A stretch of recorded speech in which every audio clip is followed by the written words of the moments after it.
manche. Ah, c'est pas mal là comme ça. Ouais, ça va le faire. Enfin, ça se lâche. On va pouvoir parler de cul. Non, mais là on parle de l'amour, le vrai, le pur. On s'en fout, tant que ça nous permet de niquer des gonzesses. Putain, on parle d'amour platonique. Ouais, bah on parle d'amour platonique aux nanas, comme ça elles baissent leur garde et là, paf, on les nique. Bonjour. Et bienvenue dans la Minute Culturelle. Et aujourd'hui, on va parler d'amour. Et on commence avec l'origine de la Saint-Valentin. Dans l'Antiquité, on célébrait Lupercus, le dieu de la fécondité, le 15 février. Et ensuite, au XIVe siècle, on a découvert que les oiseaux se reproduisaient le 14 février. Sinon, sachez qu'au Japon, les femmes offrent des chocolats le 14 février aux hommes.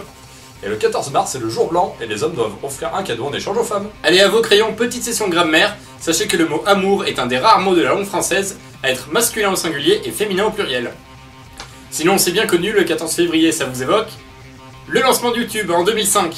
Un des symboles du mariage est la colombe, car c'est un des rares oiseaux qui reste monogame toute sa vie. Ceci est un annulaire, car c'est le doigt qui porte les anneaux. Et d'ailleurs, l'alliance a été créée par les Égyptiens. Et sinon, la tradition du diamant sur la bague de fiançailles vient du 15e siècle, depuis que l'archiduc Maximilien d'Autriche en a offert une à sa fiancée.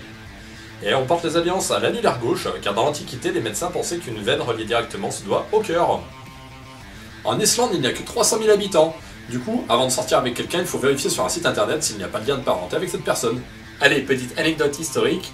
Sachez que l'expression « tenir la chandelle » vient du fait qu'avant, les valets tenaient une chandelle pour éclairer les ébats de leur maître.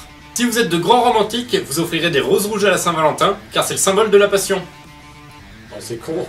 On ferait quand même mieux d'offrir des fruits de la passion. Bon les gars, va falloir faire un effort sur les vannes parce que là on va faire rire aucune gonzesse. Et pourquoi ça?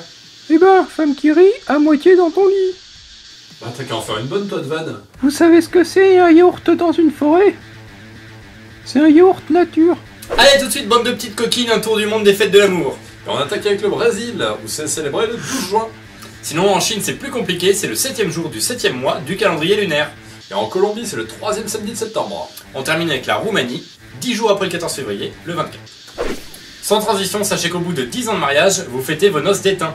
Et au bout de 20 ans, c'est les noces de porcelaine. Pour les 30 ans, ce sont les noces de perles, et pour les 40, les noces d'émeraude. Et si vous n'êtes pas mort ou très courageux, au bout de 50 ans, ce sont les noces d'or. Et à 60 ans, les noces de diamant. Allez, pour les warriors, sachez que si vous fêtez vos 70 ans de mariage, vous fêterez vos noces de platine. Et pour les utopistes à 80 ans, ce sera les noces de chêne. C'est ici que se termine cet épisode sur l'amour. On vous donne rendez-vous dans 2 semaines pour un nouvel épisode. Et n'oubliez pas, la culture, c'est comme l'amour. Sauf qu'on ne vit pas que de culture et d'eau fraîche.